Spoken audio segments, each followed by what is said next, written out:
pia tunakushukuru sana kwa kitendo ulichofanya mapema leo hii ya kuweka jiwe la msingi katika kampasi ya Mizengo Pinda.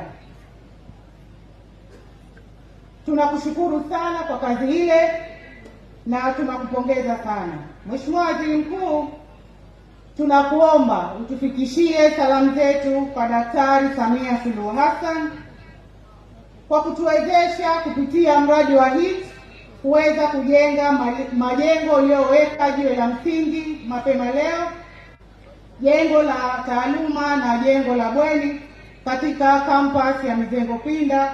Tunamshukuru sana.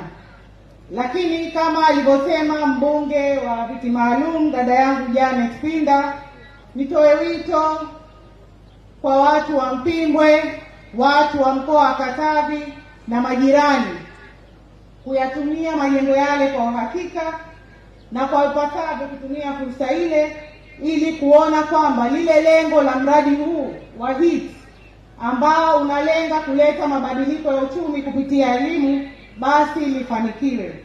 Na niwaombe sana Wanampimbwe na maeneo ya jirani kutokuacha fursa hii, kwa sababu tumejenga majengo makubwa mazuri, yakimaliza yatapendeza, lakini siwe pambo la eneo la Mpimbwe, isipokuwa majengo yale yatumike ipasavyo.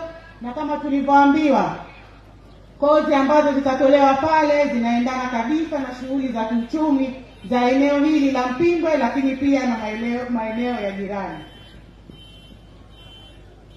Mheshimiwa Waziri Mkuu, sisi Wizara ya Elimu tutaendelea kutanua mbawa zetu kila kona ya nchi hii ili kuwafikia wananchi kwa karibu zaidi. Kama ulivyoshuhudia katika ziara zako, tupo katika maeneo na mikoa mbalimbali, lakini leo hii tumewafikia Wanampimbwe na tunaamini tutafika maeneo mengi zaidi.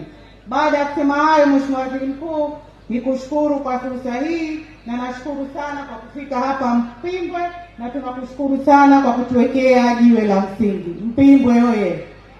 Asanteni sana.